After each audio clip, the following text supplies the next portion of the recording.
Hola lobos grises, bienvenidos. En el video anterior aprendiste qué es un argumento deductivo y sus características, las maneras de formularlo y valorarlo.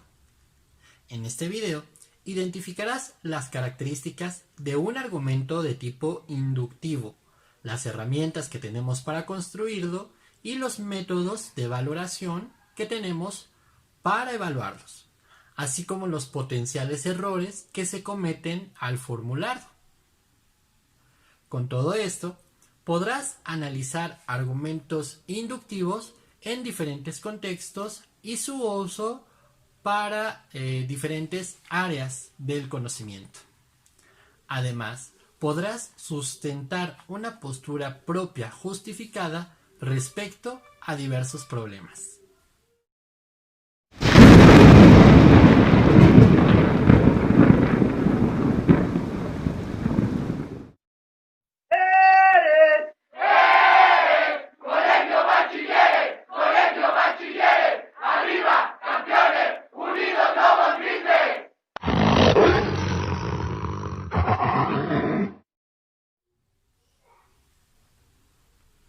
Un argumento inductivo es aquel que, en vez de emplear proposiciones abarcadoras o generales, parte de proposiciones sobre aspectos particulares de la realidad y de ellos saca conclusiones mucho más generales.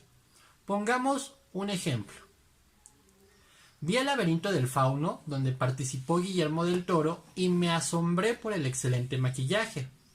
Vi la forma del agua, donde participó Guillermo del Toro, y me asombré por el excelente maquillaje. Vi Hellboy, donde participó Guillermo del Toro, y me asombré por el excelente maquillaje.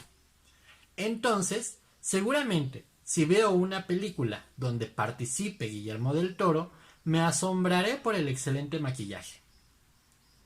Como te darás cuenta, este tipo de argumentos emplea casos particulares para llegar a una conclusión mucho más general. Por eso es que su valoración dependerá de la probabilidad de que a partir de esas premisas se sostenga la conclusión. Si yo encuentro una película donde participe Guillermo del Toro en la que no me sorprenda el maquillaje, evidentemente observaremos que la inferencia tiene una debilidad. Fíjate bien, si en los argumentos deductivos evaluamos su solidez y su validez, en el caso de estos argumentos evaluamos la probabilidad de que la conclusión sea cierta con base en las premisas, que son casos particulares, y la representatividad del argumento, o sea, si los casos incluidos en la inferencia son el número suficiente y con características suficientes para llegar a esa conclusión. Por ejemplo, en el caso presentado anteriormente, resulta obvio que no se consideran todas las películas de Guillermo del Toro ni todos los géneros, y por lo tanto la conclusión de que siempre que veamos una película en la que participe este cineasta nos sorprende el maquillaje no es tan probable. Es por eso que para construir y evaluar un argumento de este tipo debemos cumplir con algunos criterios que aseguren que esta forma de argumentar sea probable y representativa. Para valorar la representatividad de un argumento inductivo, tenemos que distinguir entre la llamada inducción completa y la llamada inducción incompleta. Una inducción incompleta es aquella en la que no se considera la totalidad de los casos. Por ejemplo, fuimos 3 amigos a desayunar a un restaurante y nos enfermamos del estómago. Luego, algo de lo que comimos en aquel lugar nos enfermó. La conclusión de ese argumento está basada únicamente en 3 casos, la de los 3 amigos. No, es incompleta porque no consideramos la totalidad de personas que fueron a comer a ese restaurante. Simplemente utilizamos unos cuantos casos, pues sería casi imposible entrevistar a todos los comensales para preguntarles si también se enfermaron. Pero que sean pocos casos no significa que el argumento sea malo. Si las características de los casos son lo suficientemente buenas, aunque sea incompleta la inducción, será representativa. Por ejemplo, cuando el INEGI realiza una encuesta sobre obesidad, no necesita preguntar a todos los ciudadanos, sino que toma una muestra de personas que tenga características que representen a toda la población, edad, sexo, etc. Con ello, se pueden sacar buenas conclusiones. Por otro lado, el censo poblacional que realiza el mismo INEGI es un ejemplo de inducción completa, porque emplea la totalidad de los casos. Ahí sí sale a entrevistar a toda la población para conocer sus características y a partir de ellas poder sacar ciertas conclusiones. Aunque no lo creas, de esta representatividad también depende que las conclusiones sean más o menos probables. Por ejemplo, si solo le pregunto a 3 personas que me encuentro en la calle cuánto ganan en un mes para saber cuáles son los ingresos promedio de los habitantes de nuestro país, la conclusión a la que llegaré no es ni representativa, porque no es un número suficiente de personas, ni tienen necesariamente las características que representan a todo el país, ni es probable. Con todo, sí que podemos tratar de formular buenos argumentos inductivos, gracias a la propuesta de John Stuart Mill, que fue quien sistematizó esta forma de argumentar. Stuart Mill es un filósofo que estudió muy bien algunos métodos por los que podemos asociar casos particulares para generar conclusiones generales. A estos métodos los conocemos como cánones, y son 4: el canon o método de la concordancia, el canon o método de las diferencias, el canon o método de las variaciones concomitantes y el canon o método de los residuos. Veamos en qué consiste cada uno de ellos.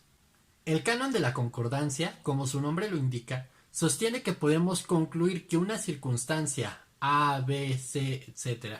es causa de un fenómeno P cuando ésta se encuentra presente en 2 o más casos observados, representados por la letra S.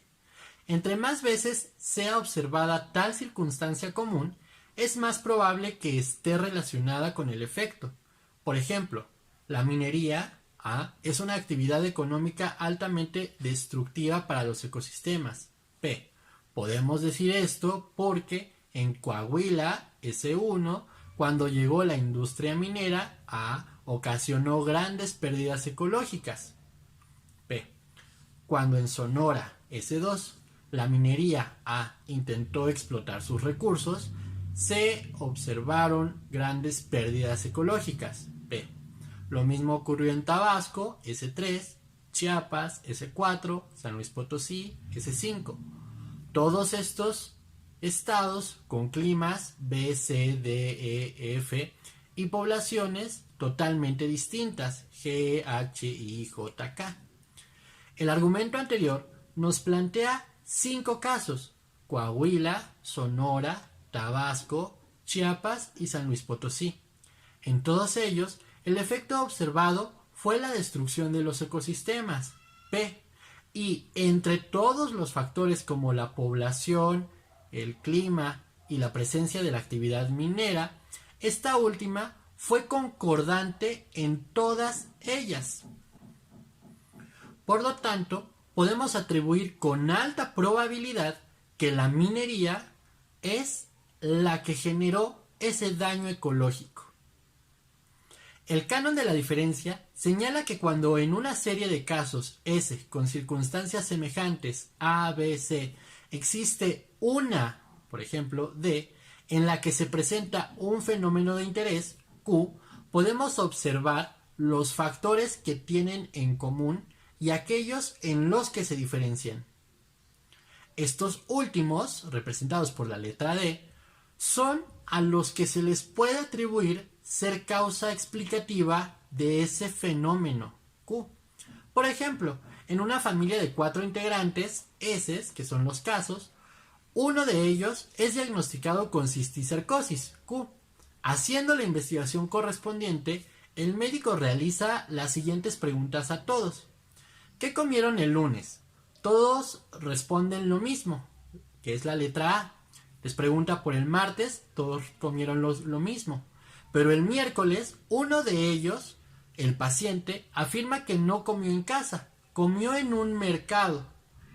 Según el médico, es posible afirmar que fue esa comida la que causó la enfermedad. ¿Cómo lo supo? Por el canon de la diferencia. El canon de las variaciones concomitantes sostiene que, si en algunos casos S del fenómeno observado, P, al variar una de las circunstancias A, varía en la misma proporción el fenómeno observado, esa circunstancia que se modifica es probablemente la causa del fenómeno. Un ejemplo es el siguiente. En un laboratorio tienen 4 medios de cultivo bacterianos. Esos son los casos. A todos ellos se les aplican 3 sustancias antibióticas, A, B y C. Solo que en una de ellas, B, se aplica en diferentes dosis, B, B' y B'. Y observamos que en aquellas en las que se aplican diferentes dosis, el resultado varía también. Podemos concluir que la aplicación de B es la causante de P. Por último, el canon de los residuos propone que es posible proceder en ciertos casos, S, descartando aquellas circunstancias o factores que no son determinantes, no A, no B, no C, y podemos encontrar alguno que sí lo sea, D.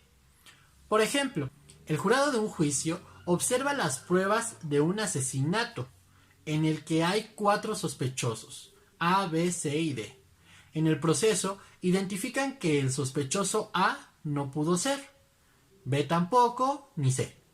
Por lo tanto, es muy probable que D sea el culpable. Pero los argumentos inductivos no están exentos de error y se pueden cometer algunas falacias. En estas formas de argumentar, la más común es la de la generalización precipitada, que consiste en sostener una conclusión general a partir de unos cuantos casos que no representan a todo el conjunto. Por ejemplo, decir que todos los hombres o todas las mujeres son infieles por tu experiencia con 3 o 4 exnovios. O pensar que por haberte enfermado al comer en un puesto de la calle, toda la comida callejera causa enfermedades gastrointestinales. O que porque un familiar usaba pastillas homeopáticas y se curó de cualquier malestar, entonces cualquier tratamiento homeopático sea verdaderamente efectivo. En todos estos casos, puede haber otros factores que sean las verdaderas causas que explican esos fenómenos, pues no han sido examinados desde el tamiz de la probabilidad y la representatividad que caracteriza a el razonamiento inductivo. Hagamos un breve resumen de todo lo anterior. Los argumentos inductivos proceden desde casos particulares hacia conclusiones generales. Para valorarlos, debemos considerar su representatividad y la probabilidad de sus conclusiones. El primero, según si son inducciones completas o incompletas. El segundo, según los cánones propuestos por John Stuart Mill. El error más común en este tipo de argumentos es la falacia por generalización precipitada, que consiste en sacar conclusiones generales a partir de casos no representativos. Hasta la próxima. Y recuerda que, como escribe Platón en la Apología de Sócrates, una vida sin ser examinada no vale la pena vivirla.